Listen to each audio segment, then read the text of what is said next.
With our walk in the Lord. Once you get in it, you don't want it to stop. And so let's go ahead and move right in. So Pastor Joshua Green has given a chance to share the mic tonight. En español es Josué. Josué, véate. Well, let's not take up any more of the speaker's time, but I want to invite my friend, my brother, Pastor Miguel Lamarena.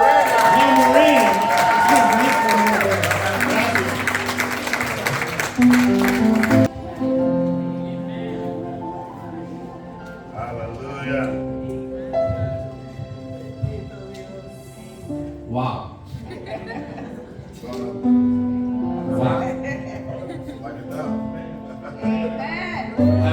I've learned from my mentor that belongs to the senior pastor. And I just want to begin by saying thanks for ruining me. Because when I get back to the States, I'm going to expect every worship service to have that Caribbean flair. And if I don't get it, guess where I'm coming back? Yeah. I'll call Cayman Islands home. Amen. Wow. This has been an absolute pleasure. Amen. Being here. I am a city boy from the island of Manhattan in the state of New York. And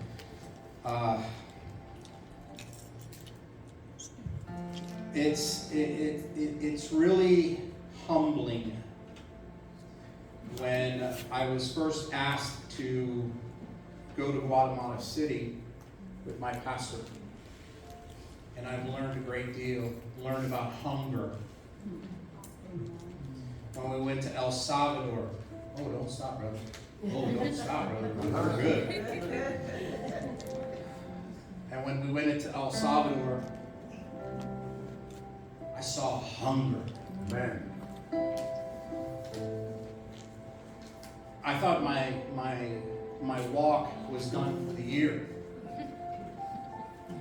But God has jokes. And the opportunity came up where I was asked to come with my wife this time, who I really miss because she's doing a great job translating.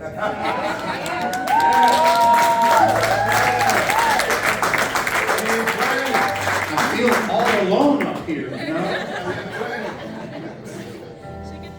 And I come to the Cayman Islands. And when I was telling people that I'm on an apostolic mission in the Cayman Islands, people are like, yeah. Where's the church? On the beach? As a matter of fact, you're like right there. So, but I just want to say thank you. Thank you for opening the door to your home, to us. I want to thank you for the hospitality, Yes. the Caribbean flair that I love. And my family was born in that big island over there called Cuba. But so my heart's in the Caribbean, even though I was born in New York. So let me kind of really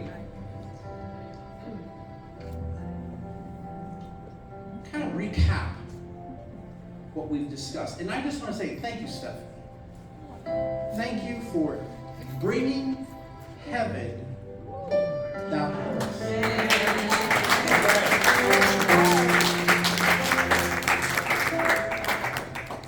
Is there a camera? Do you have a camera where we're staying? Because everything you touch on is right here in my notes. Praise God. The Holy Spirit. So we are connected, sister. Amen. Wow.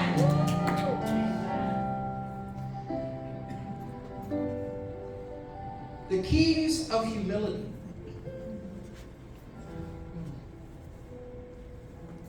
What does that really mean? More of God, less of me.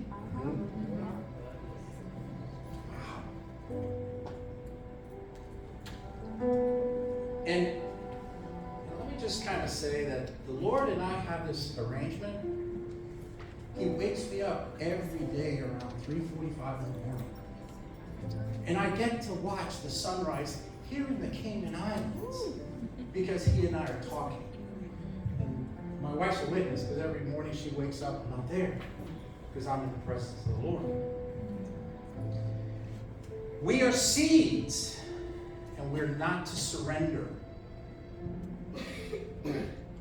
We must fix our altar and bring back the fire. We must change our atmosphere because we are a reflection of our witness. Hallelujah. And we are to be productive because the mission is bigger than the vision. Amen. Wow. Yes. Word. We really have established a pathway of how to restore a relationship with our Lord and Savior. And I mean, a clear path. But my job is to prepare you and make you aware of something out there that I call it a secret agent. Tonight, whether you accept it or not, we have an appointment with heaven. Yes. And tonight, Come on. we're going to experience a revelation that you will leave here as a changed person. Amen. Hallelujah. Tonight, you are here for a reason. Amen. It's not a coincidence, folks. God is not coincidence. God is purposeful. Because we were all called to get connected and to be taken to a whole new dimension in the spiritual realm. Hallelujah. Stephanie really brought it home because while I was there in prayer, I felt God's glory. Hallelujah. And I know this message is going to touch Hallelujah. you and make you realize Come on. that we're going to answer a question tonight that you probably have been thinking or maybe haven't been thinking about. And we're going to address a plague that affects us all. Tonight, we're going to say, enough. It's enough.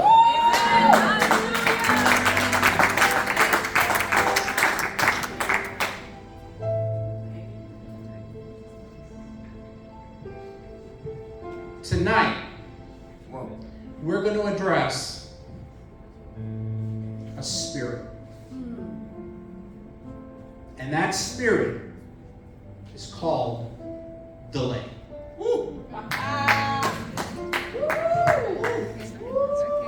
What many people do not understand is that we should deal with the spirit of delay and not just delay. Come on now. Because what people don't understand is that the Spirit is behind that thing. The message that Paul gave Timothy, and you know what? It's still applicable today. And if you have your Bible and you want to look at it real quickly, I'm not going to focus too much on it, but it's in 2 Timothy chapter 1, verse 7. And it says that God has not given us the spirit of fear. Now, fear is not fear unless the spirit of fear shows up. We cannot overcome or even dismantle fear until we address the spirit that empowers it. So in summary, fear is the body and the spirit controls everything. And if I can ask for that first image.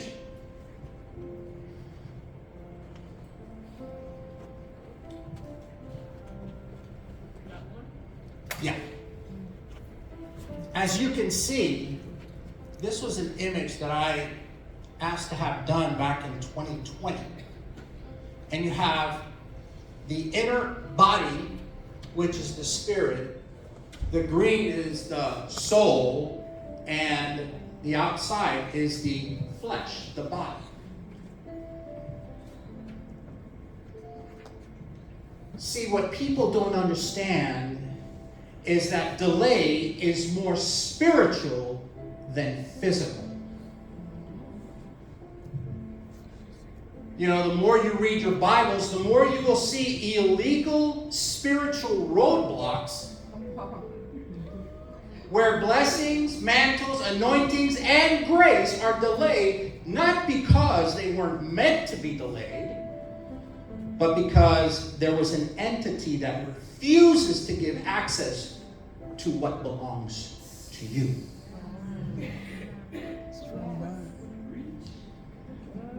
So while this entity is saying no, spiritually, you are feeling it in the physical world. We must understand that delay does not start in the physical, it is initiated in the spiritual world. You know, it's kind of interesting that the world out there will say, there's this evil spirit that's attacking me. There's these spirits that are following me. There's these evil spirits that we have to be careful of. But when you say, let me introduce you to Holy Spirit, I don't believe in that. How can you not believe in the Holy Spirit if you're believing in the evil spirit? Does that make sense? Now, the spirit of delay has family members. Has a brother named Stagnation and a cousin called Backwards.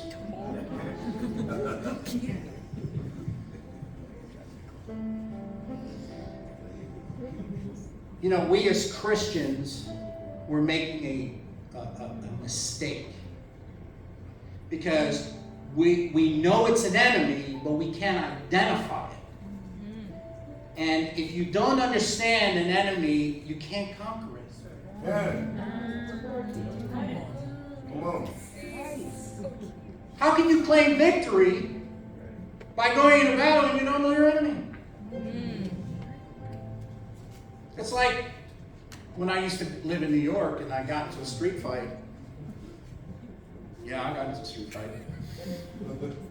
New York's the land of survival. You didn't know that?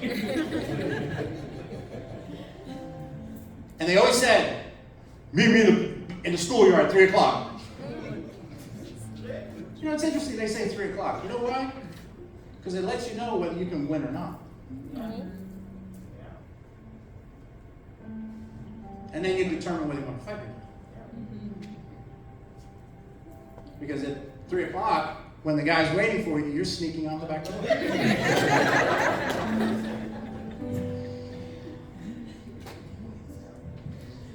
So let's define delay.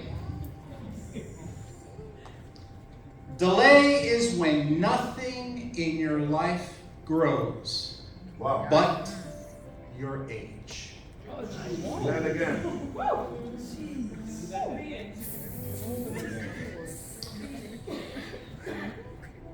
Pastor's been reading my notes because I have here a repeat. Delay is when nothing in your life grows but your age. When one is not growing in wisdom or nothing is growing in one's life, the only thing that is growing is your age.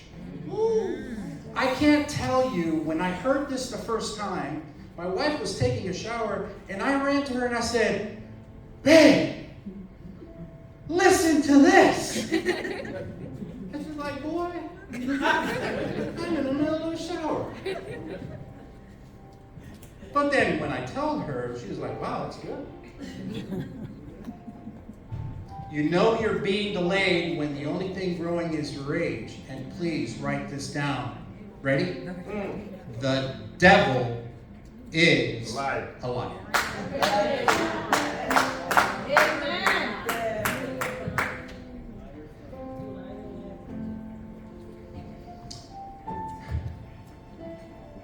Delay is an enemy of prophecy and progress. And I'm kind of setting this all up because I'm going to give you biblical proof that this spirit of delay respects no one, doesn't care who you are.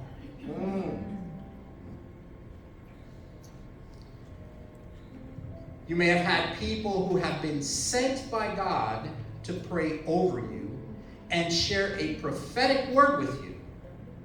They have shared visions with you, and despite all these things, you still have nothing to show for it. The reason why this is happening, it's because of delay. Delay is so stubborn that until you don't address delay, delay will never stop dealing with you. Yet some people will justify delay with certain expressions. These expressions may sound really good. In fact, some of these expressions may sound scriptural. But I gotta tell you something. It's nowhere near biblical. This is why we find ourselves using these expressions or these codes. And you know what, folks? We have to get rid of these codes. We have to get rid of these expressions. What am I talking about? Here, let me give you one. Delay is not denial. Doesn't that sound good? Yeah. Who knows what verse of the Bible that's from?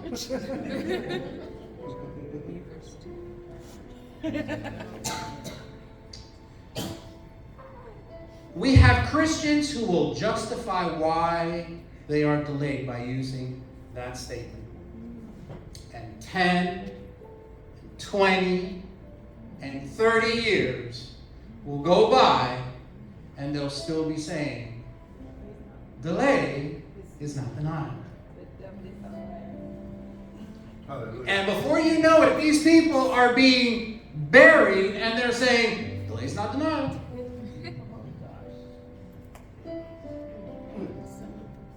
Folks,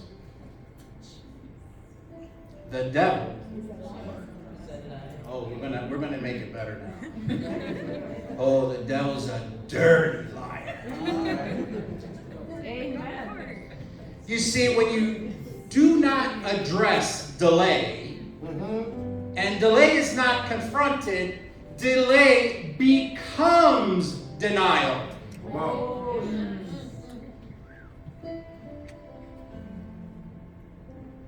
As I mentioned, many people are denied blessings that were meant and destined for them because they fail to address the spirit called delay. Hallelujah. You may have destinies You may have destinations. You may have prophecies that you have filled, but delay just gets in the way.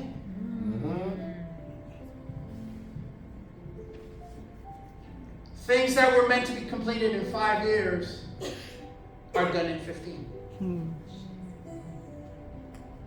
You take 10 steps forward to take 50 steps backwards. You think you're making progress. And one day you realize you are nowhere near where you need to be. Hallelujah. You know, there's a difference between going backwards and confirmation.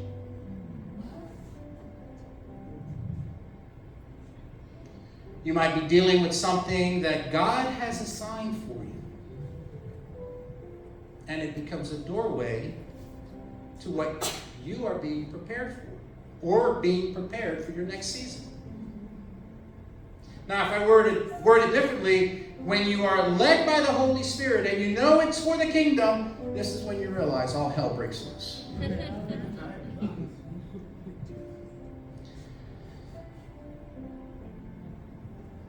If we can go to 1 Timothy 1:18.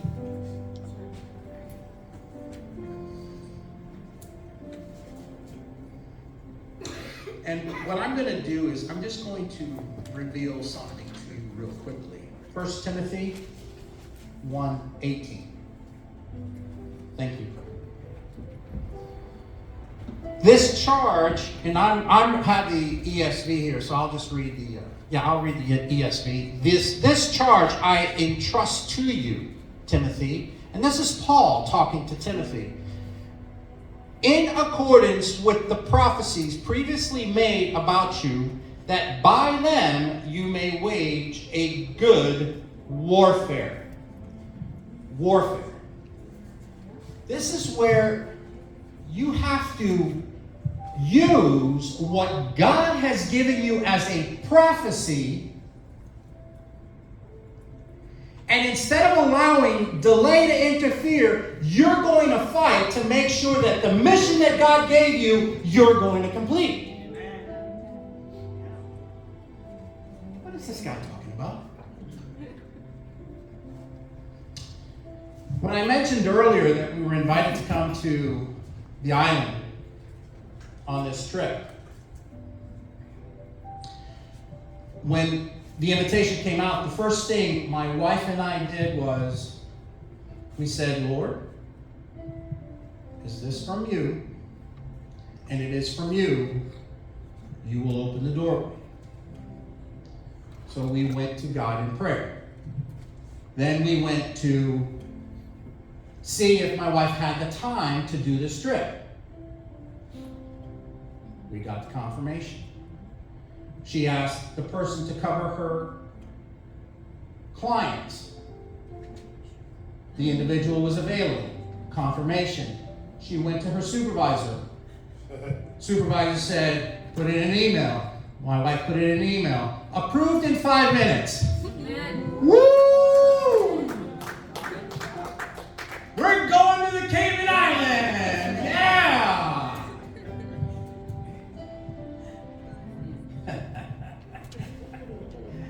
Oh, delay, you're such a filthy liar. Well, plane fare is confirmed, everything's ready to go. I get a phone call. Dad, I'm moving to Indiana. We just talked Friday. What do you mean you're going to Indiana? You see, Delay wanted to camouflage himself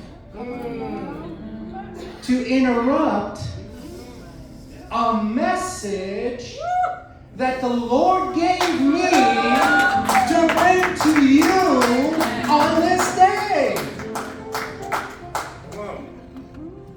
Oh. He thought it was slick. So we get another phone call. Oh, I'm going to get a surgical procedure and the recovery is 6 weeks. My wife goes, why'd you pick that week? I'm going to the Cayman Islands. I'm going to the Cayman Islands because she told DeLay, bye-bye. Hey, you like that? I heard that from yesterday. So this is what happens. And the reason why I say that it's a confirmation, because we're coming here, we're here for a revival. The DeLay knows that we are doing it for the kingdom, and what DeLay wants to do is stop it. Yeah.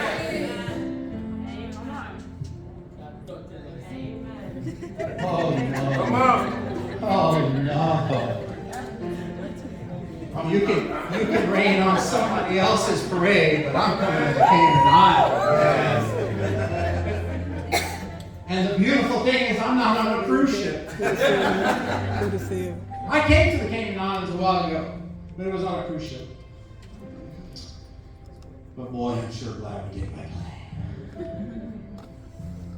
You see, prophecies can be delayed. Prophecies can be denied access. People can be so wrapped up in this false statement of delayed denial that it will make people wait. And guess what? That day will never come.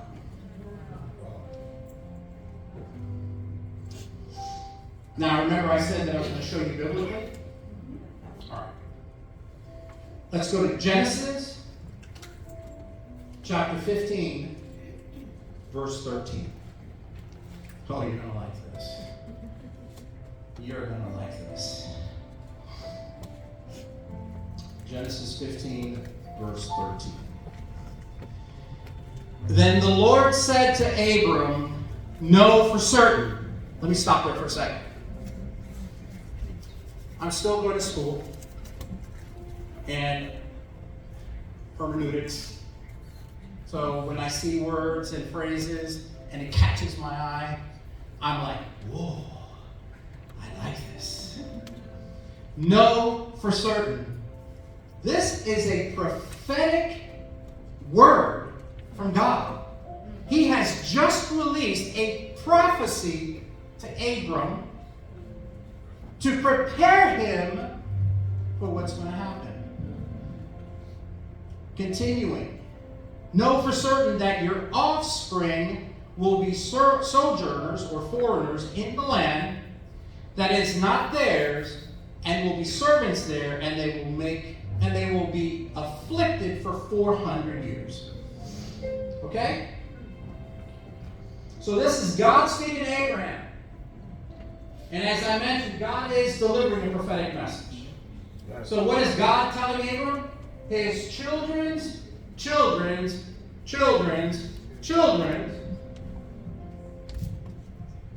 are going to be in captivity for 400 years. Okay? Now let's turn to Exodus chapter 12, verse 40.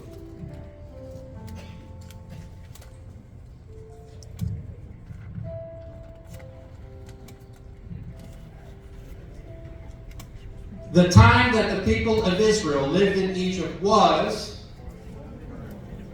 430 years. God said 400. What actually happened was 430.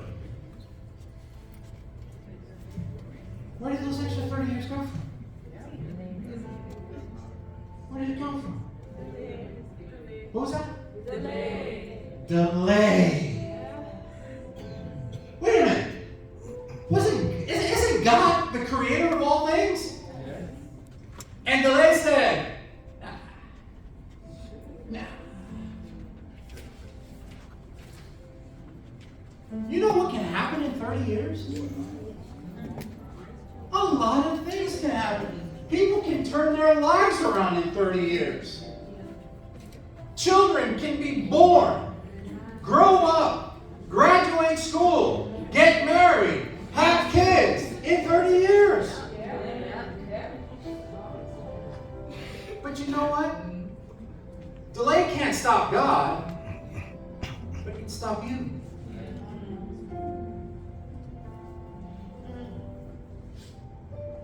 So, what happened? What happened? Well, we all know the story of Moses. Moses was stepson, prince. He sees an Egyptian abuse an Israelite. Moses defends him, and he kills him. Buries him. The next day, Moses sees two Israelites arguing and fighting. And Moses goes, hey, don't be... And one of the Israelites said, who made you our deliverer?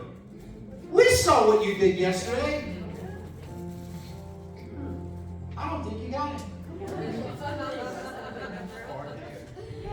I don't think you got it. We got it.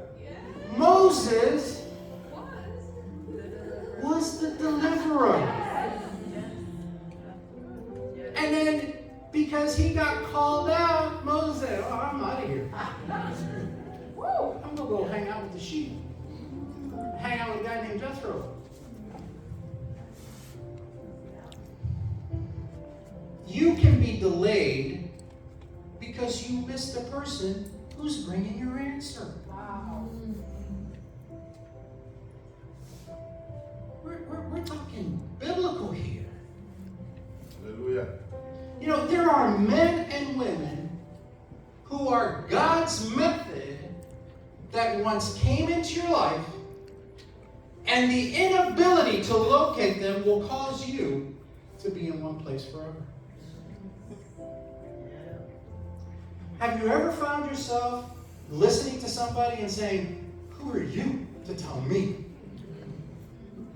Who are you not to know that that was God using that person to help you get you out of that situation? Yeah. Really?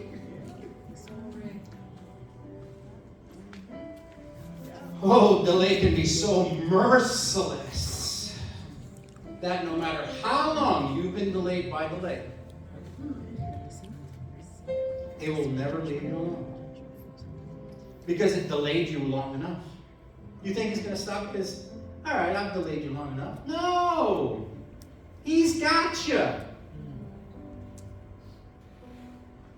And for you to show leniency to delay, you're giving up your destiny. Come on. Delay doesn't even care if you're educated.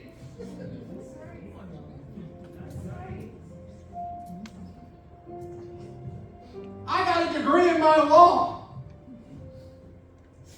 And because I'm not letting delay get in my way, that degree is working for me. Amen. I'm here. Yep. But the problem is that people are going to go to these universities and say, I know it all. I got a degree. And delay is going to say, great. And that degree becomes a piece of paper. And what do we wind up as? Educated fools.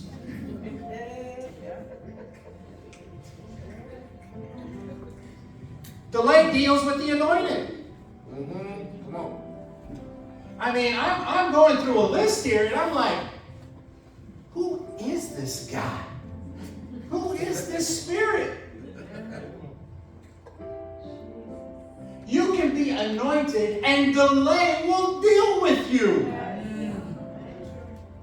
No one's immune to delay. And please, pay attention to what I have to say here. Delay can move from generation to generation to generation to generation to generation.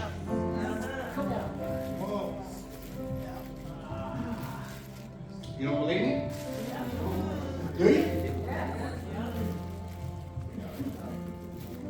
Well, just in case.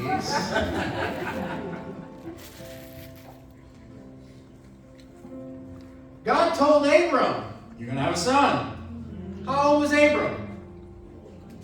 19. 75. 75 years old. I don't know about you. If God tells me I'm going to have a son at 75 years old, I go, you sure, Lord? 75?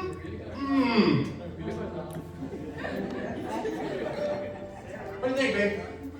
Let's have a child at 75. Come on.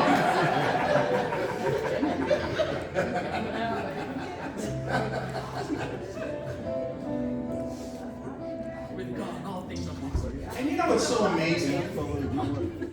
If you look at the book of Genesis, you look at the last verse of Genesis 16, and then you go to Genesis chapter 17, 10 years goes by because chapter 17 verse 1 says, and Moses is 99. Holy cow, one verse, 10 years? What, 99? What happened? So they become proud parents to a son named Isaac. Isaac meets Rebekah. Oh, you know the story. 20 years! Come on. And that was for Esau and Jacob. And Jacob marries Leah and Rachel. Rachel being the woman of his dreams. I got to marry the woman of my dreams. So it's like we're on a honeymoon. 14 to 16 years pass before they have their first child. So as you can see, it goes from generation to generation. And it's not because it's stopping God, it's stopping them. Why? Because they're wanting to think. They're wanting to do things their way. And the anointed. And this, when I studied this, I was just like, if we go to 1 Kings chapter 1, 1 Kings chapter 19, 1 Kings chapter 19, verses 15 through 17. And I'll go ahead and read it while they're putting it up. And the Lord said to him being, and I got to look at Leticia here. The Lord was talking to Elijah. Okay? It's a side joke what we were talking about this morning coming in from the airport. Go, return on your way to the wilderness of Damascus, and when you arrive, you shall anoint Hazael to be king over Syria, and Jehu, the son of Nimshi, you shall anoint to be king over Israel, and Elisha, the son of Shaphat of Abel Meholah, you shall anoint to be a prophet in your place. And the one who escapes the sword of Hazael shall Jehu put to death, and the one who escapes from the sword of Jehu shall Elisha put to death. Hallelujah.